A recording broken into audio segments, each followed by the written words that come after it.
For years, folks have been saying, but Graham, what about the PX4? First off, don't call me Butt Graham. But secondly, I hadn't had an opportunity to review one. Now, the Graham Power pistols are famous for the rotating barrels and the way that reduces recoil, and I completely agree with that. The PX4s from Beretta do the same thing. We now have, thanks to all of you and your many years of requests, the PX4 GSD for Tabletop Review and Field Strip. Coming up next on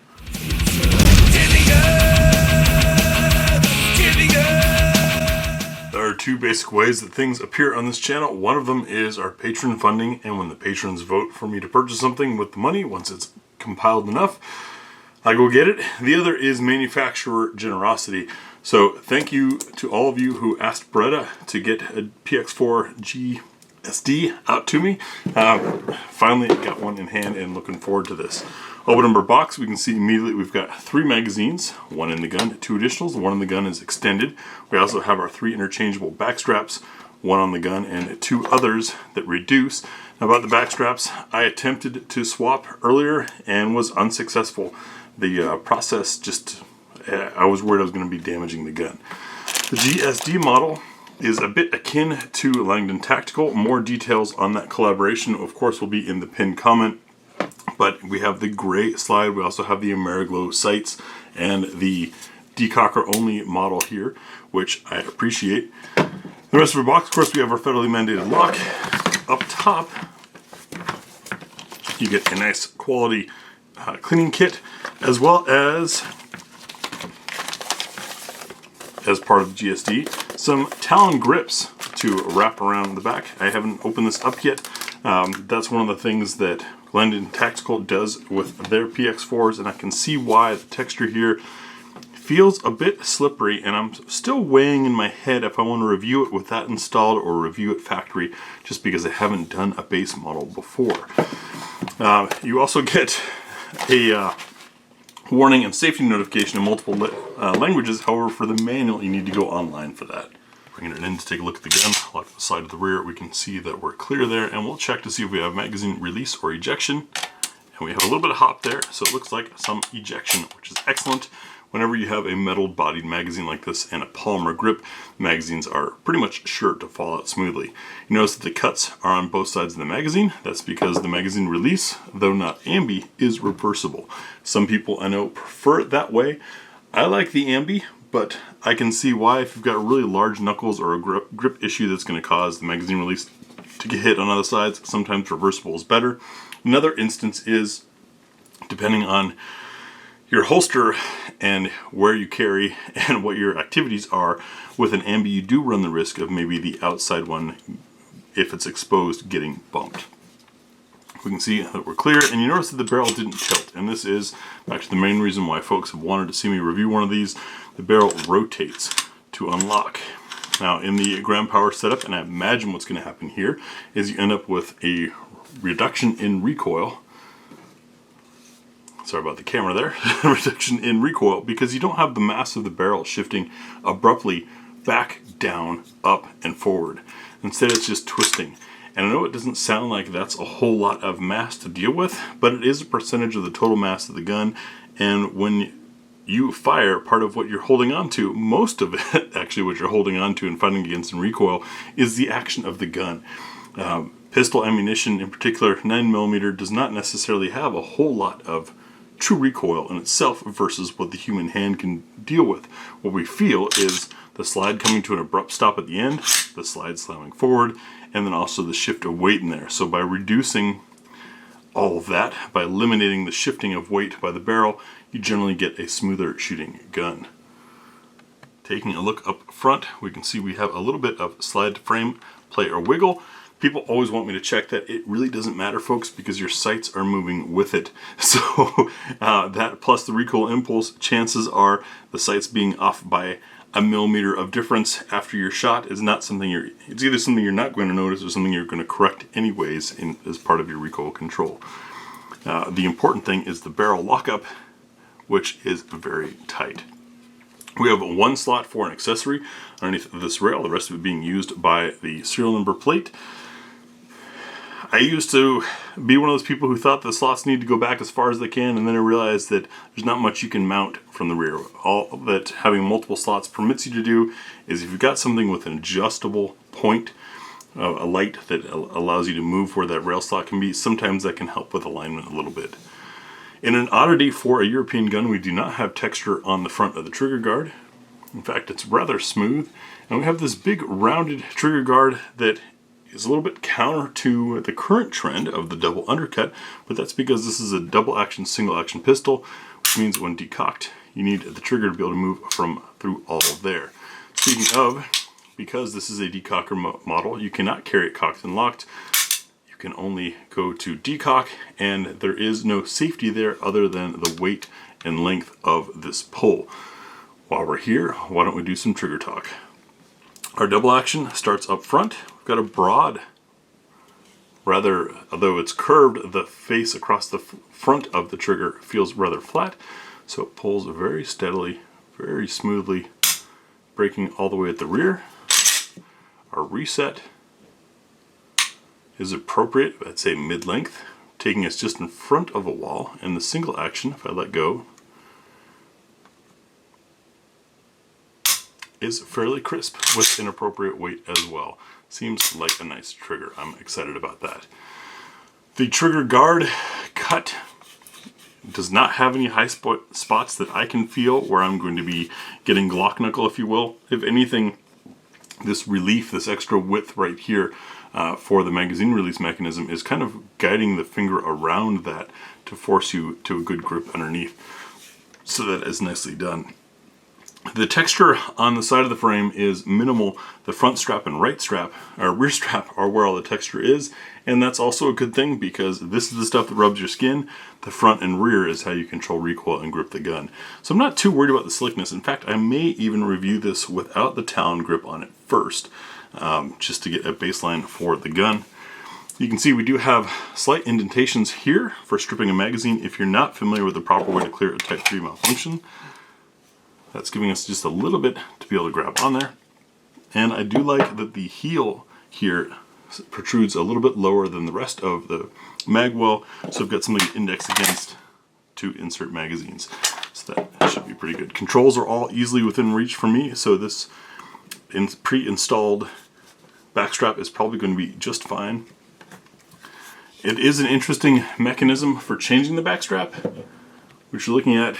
And that little gap in there is a spring of sort that you've got to pry up to pull out. It's a big U-shaped spring, and getting that up is supposed to release the grip panel and be able to get that off. However, I was unable to do so, and I didn't want to damage on a loaner gun once sent from the factory, so I'm just going to run it as is.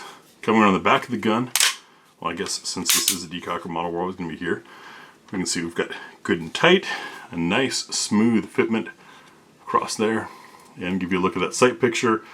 Love that squared off U-notch rear that's blacked out, and orange front, easy to grab onto. That's something Langdon Tactical does on their other models as well, using these Ameriglow sights. Really like it. You can see we have a decocker lever on the right side of the gun as well for left-handed shooters, and quite a chunk of metal deep here cut out to allow that extractor to have some room. There is some red paint on the top of the extractor to serve as a bit of a loaded chamber indicator, but as it says even here on the frame, you want to retract the slide a little bit to check for empty.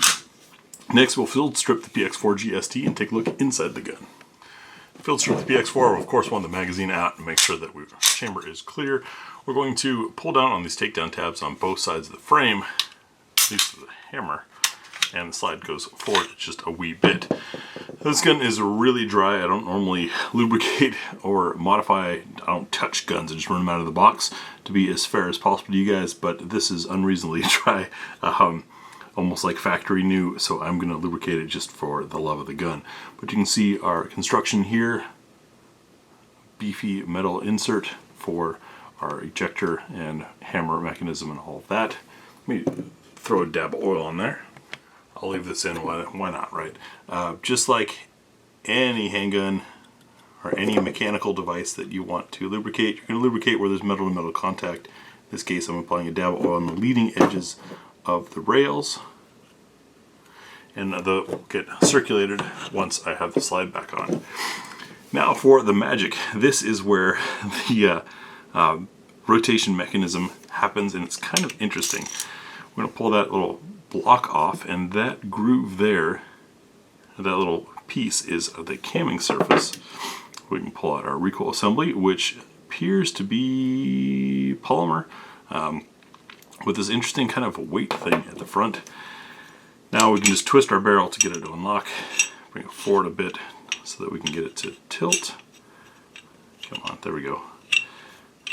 And that comes out. That'll give us a look inside of our slide. You can see nice and clean there. There's our drop safety, trigger safety bit. I'm curious if this coating that they did for the gray is part of the dryness that I'm feeling. That might be the case, or it might be why the gun is shipped so dry, because they of course wouldn't want to lube it from the factory before putting the coating on. Our barrel, you can see we've got a very wide feed lip, which is our, I guess, feed ramp, but it's serving like a lip on here. If our camera will focus, there we go. Very wide, and that's so it can pick up a round, and the round can insert while this thing is still rotating and locking into place. You look at those lugs, and there's our cam groove and a little wear spot. I'm going to toss a dab of oil through the middle of that and along the sides here of the camming surface. Since we're here, we'll check for chamber fit. That's done using some Liberty Ammunition Civil Defense. This is nickel plated. That does reduce the friction, but it also helps with corrosion resistance for a round like this they handle all the time. I'm going to drop it in and listen for a plunk. Look at that. I want to make sure it can rotate freely. That's how we check for any burrs in there. And then we're looking to see how much beyond the shoulder of the brass is exposed. In this case we see none, a fully supported chamber, which is excellent. Round also drops out freely, which is a good thing. Now we can reassemble, and that's going to be the inverse of disassembly. But while I do that, I'll describe to you what you'll see in the range video. GBGuns shooting impression videos always start with the first shots with the camera on. I don't do any warm-up or practice. You see it all right from the get-go, because that's how it would be for you. Then we'll do full magazine +1, see how the mags run fully stuffed. When there's an extended magazine like this, that's what I tend to go with, because those can require a little bit of extra effort. Then we'll do our trademark What's for Dinner table to see what the gun will eat with 10 additional loads. That's in addition to the range load that we're using. And I think I might have missed something. Did I miss a step? Or misalign something? Barrel is locked. This piece is where it needs to be. I'm sure somewhere there's a PX4 veteran laughing at me. Nope? Okay. Oh, that's so much smoother. After the What's for Dinner table, take it over to the spinner for sights and trigger control, which should be nice with these sights and a good crisp trigger. Followed by practical accuracy, 5 shots at 7 yards, which is really also where I like to gather my final thoughts on the gun. Throw a dab loop here. Since that's rotating, I can already see a little bit of finish wear happening on the end of the barrel there. And then give you my concluding thoughts. As always, for full details as far as specs, pricing, where to find one, all that kind of stuff, that is in the pinned comment and over on my website. YouTube won't let me mention the website, but you guys know where it is. Thanks for watching. Thanks for years of support. Thanks for harassing Beretta enough to get one of these in. I have been curious. Looking forward to this one. Thanks for watching, and we'll see you on the range. To a Patreon supporter.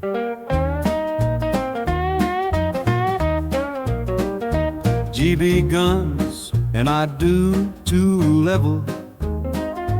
Andrew P, Joseph T, Randy A, Al G, Peter A, Tom, Moises S, Fast Eddie, Talo Twan 15, Brian P, Sky King Derek S Jr. Thanks for the tip level, David P, Kratos, the God Slayer, Andrew Bealey H, Christopher JJS, Far Run and Gryphones, Jeff O, Michael W, David G. Old Katuba, Fred L. Robert B. Ohio Cruffler Steve, Briscoe County Junior Rich R. Red Sky, Wyatt Z. Fierce 7 Nissink, Sunko Munzie, David F. Allen B. Laura P. Andrew C. Keeping things honest level, Gary B. Layfess, Daniel D. Ed Z. Jake J. Adam J. Brad M. George H. Othniel and Cody W. Marks S. Tetra, Lewis R. Edit P. Logan G. Brian K. RBMD 2022 A. Gil B. Ron Z. Gort, Mike NC Technocon FMT CJ, Ronald L.W. Russ P. Marvin T. Tattoo Johnny GPC 19D. He is 6. Robert C.